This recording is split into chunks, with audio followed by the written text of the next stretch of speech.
Fala pessoal, tudo bem com vocês? Definidas as quartas de final da Copa do Brasil e sorteio definiu inclusive um clássico paulista, grandes jogos e o chaveamento também. Eu vou fazer minha projeção e vou te passar tudo a partir de agora. Chega mais, eu sou o Chico Garcia, inscreva-se no canal e vamos juntos!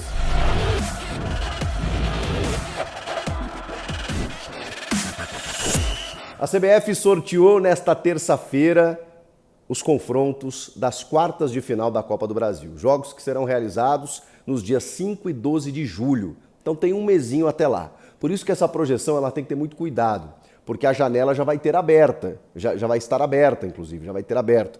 E aí, alguns jogadores já estarão provavelmente inscritos, algumas novidades, outros recém-chegados, não vai dar tempo ainda de estrearem, mas muita coisa pode acontecer até lá, muita água pode rolar embaixo da ponte. Vamos lá, o sorteio colocou frente a frente, inclusive definindo o chaveamento de um lado da chave, Corinthians e América Mineiro. Os dois se enfrentaram agora, recentemente. O América venceu 2-0 e eliminou o Inter na fase anterior. Vencendo por 2-0 o primeiro confronto em Minas Gerais, perdendo por 3-0 no primeiro tempo o jogo em Porto Alegre, fazendo um golzinho, levando para pênaltis e nos pênaltis se classificando. Foi o jeito que deu para o América chegar até as quartas de final. O Corinthians tem a possibilidade de, inclusive, confirmar, né, uma evolução com o time de Vanderlei Luxemburgo que ainda não aconteceu. Ela tem esse grande jogo contra o Atlético Mineiro na fase anterior, que faz com que o clube consiga reverter, né, um 2-0 contra e ainda levar para pênaltis e se classificar. Mas o jogo seguinte foi esse jogo contra o América, em que o Corinthians não conseguiu jogar e agora tem aí para resolver a sua vida na Libertadores nos próximos dias e também melhorar no Campeonato Brasileiro. Depois disso, e com a janela também, que a diretoria promete contratações, o Corinthians tem grandes chances de passar. Vamos lá, vamos combinar uma coisa, o América merece todo o respeito, chegou longe na Copa do Brasil, não é a primeira vez, chegou até a semifinal em 2020, é um clube que frequentemente incomoda equipes de estrutura maior, orçamento maior, né? E o Wagner Mancini comandando o América sempre complica a vida do Corinthians. Então é óbvio que existe um respeito e não dá para dizer que é jogo ganho. Agora existe um favoritismo. O favoritismo, por maior instabilidade que esteja o Corinthians, é da equipe alvinegra, é do Timão. É claro que, né, o jogo precisa ser jogado, mas enfim, vamos lá. O América acho que chegou longe demais na Copa do Brasil. Mas é claro que tudo vai se resolver dentro de campo. O Corinthians tem grandes chances. Vamos combinar. Entre as possibilidades com Flamengo, Palmeiras, Atlético Paranaense, o ideal, né, o melhor é você enfrentar o América. Não que já esteja ganho, mas na comparação com essas outras equipes, acho que não tem muito o que discutir. Então o Corinthians, não digo que se dá bem no sorteio, porque isso é muito relativo, isso é um indicativo para virar meme ali na frente, né? Você dizer que não, barbada, já passou, e aí o América vai lá, faz um jogo de exceção, o futebol permite isso, ainda mais mata-mata em 2 confrontos e acaba eliminando o Corinthians. Então, favoritismo existe pelo lado do Corinthians. Tem um mês aí para o Corinthians conseguir, inclusive, obter uma consistência maior, e aí a gente entender que o Corinthians pode avançar de fase e chegar na semifinal. Na mesma chave, no mesmo lado da chave, Corinthians e América, o vencedor desse duelo enfrenta o vencedor de um clássico, o clássico Palmeiras e São Paulo, que deu o que falar no ano passado por conta da eliminação do Palmeiras, porque vocês lembram, tem um pênalti, né, marcado em cima do Caleri, que na origem tem um impedimento que não foi traçado pelo VAR, a CBF admitiu o erro, aquela coisa toda, e com isso, né, no cômputo geral disso, o São Paulo, que costuma complicar a vida do Palmeiras nos últimos tempos. Às vezes não dá tão certo, né? Vence o primeiro jogo do Paulista, toma 4 na sequência e tal, mas em alguns momentos isso aconteceu. O São Paulo dificultou a vida do Palmeiras de Abel Ferreira.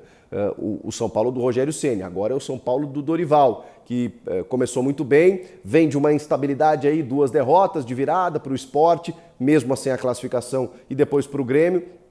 Mas é um São Paulo que ainda inspira mais confiança do que aquele do Rogério.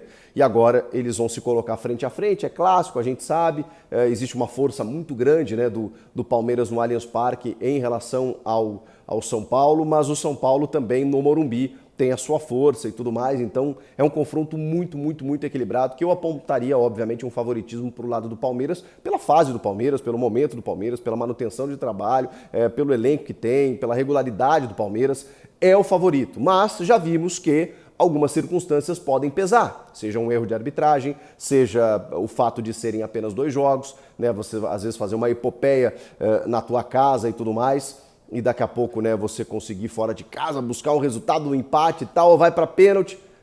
O mata-mata ele permite isso. Tem um favoritismo que é muito claro para o lado do Palmeiras, mas não dá para descartar, não dá para dizer aqui que o São Paulo já está eliminado porque não tem tradição em Copa do Brasil e tal. Não entro muito nesse mote, não. São Paulo pode fazer um enfrentamento grande contra o Palmeiras e a gente vai ver 2 grandes jogos. Nesse chaveamento, o Corinthians decide em casa, na Neoquímica Arena. Isso eu acho muito importante também, porque a gente sabe a força da fiel torcida. O Palmeiras decide no Allianz Parque. Então, primeiro jogo no Morumbi. Como aconteceu naquela final do Paulista, né, do ano passado, o São Paulo até venceu o primeiro jogo, jogou muito bem, fez um 3-0. Aí o Veiga faz um gol lá no finalzinho, 3-1, vai para o jogo do Allianz, 4-0 o Palmeiras e um atropelo. Jogo de volta no Allianz Parque. Esse é o chaveamento. Vencedor de Corinthians e América pega o vencedor entre Palmeiras e São Paulo. Vamos para o outro lado da chave. O Grêmio pega o Bahia. Decisão da vaga em Porto Alegre, na Arena do Grêmio.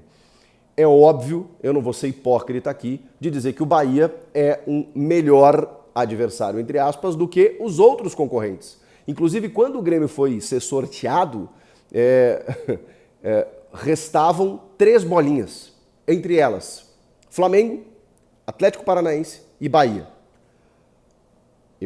Eu tenho que dizer que eu teria muito menos chances contra o Atlético Paranaense e contra o Flamengo. Não quer dizer que eu já passei do Bahia, que o Grêmio já eliminou o Bahia e que agora é uma barbada, é uma moleza. Não é isso. Eu não vou ser hipócrita, que é muito melhor você enfrentar um Bahia em 2 jogos do que o Flamengo ou o Atlético Paranaense, nessa fase. Pode ser que o Bahia elimine o Grêmio? Pode, mas seria muito mais difícil contra essas 2 equipes. Então, não vou dizer que o Grêmio deu sorte no sorteio, não. Todo mundo que chegou aqui chegou por méritos. O Bahia eliminou o Santos nos pênaltis e tudo mais. É uma equipe que investiu muito esse ano, virou SAF e tudo mais. Grêmio e Bahia. O Grêmio é favorito. Mas, de novo, né? Mata-mata e a Copa do Brasil sempre reserva alguma surpresa. Será que o América e o Bahia, que são, digamos assim, os mais franco-atiradores, né, nesse processo todo, será que eles vão surpreender? Vamos aguardar. Grêmio e Bahia pega o vencedor do duelo entre Atlético Paranaense e Flamengo. Decisão da vaga na Arena da Baixada, onde o Furacão é muito forte, é uma equipe muito consistente. Essas 2 equipes fizeram a final da Libertadores do ano passado. Esse Atlético se tornou muito copeiro e o Flamengo está começando a crescer agora nas mãos do Sampaoli. Rapaziada, jogos incríveis. E tem ainda duelos polêmicos, né?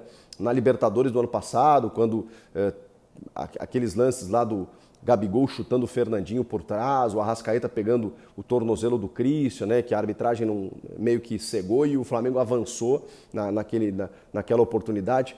Isso é Copa do Brasil, na verdade, né, porque Libertadores não tem como ser, porque os 2 acabaram se enfrentando na final. Então foi Copa do Brasil ali que o Flamengo acabou eliminando o Atlético Paranaense. Mas eles têm feito muitos jogos, né, em várias competições. Acho que são 28 jogos nos últimos tempos entre essas 2 equipes, que vão aí competindo, né? O Atlético Paranaense virou um protagonista do cenário nacional e, como eu disse, está muito bem ajustado, já classificou para as oitavas da Libertadores, para se ter uma ideia, e o Flamengo está crescendo nas mãos do Sampaoli. Vai ser um jogaço. O Flamengo, eu acho que tem um leve favoritismo pelo elenco, né? Quando você olha o elenco das 2 equipes, apesar do Atlético ter Vitor Roque, ter o Vitor Bueno que está jogando bem, tem o Christian que é um ótimo volante, tem o Canóbio que está jogando uma barbaridade, tem o goleiro Bento também que está pegando uma enormidade. Apesar de você analisar que o elenco é interessante, o Flamengo tem mais potencial, mais recurso técnico. Então eu coloco assim como um ligeiro favoritismo do Flamengo. Não dá para dizer quem vai passar. E aí, se o Grêmio passa do Bahia, pega o Flamengo ou o Atlético Paranaense, e aí essa é uma semifinal, Corinthians e América, Palmeiras e São Paulo a outra, e os 2 fazem a final da Copa do Brasil. Que jogos, meus amigos! E aí? São os meus favoritos. Não dá para cravar aqui nada. Agora o bicho pega. Comenta aqui quem você acha que passa, inscreva-se no canal, eu volto na próxima. Tchau!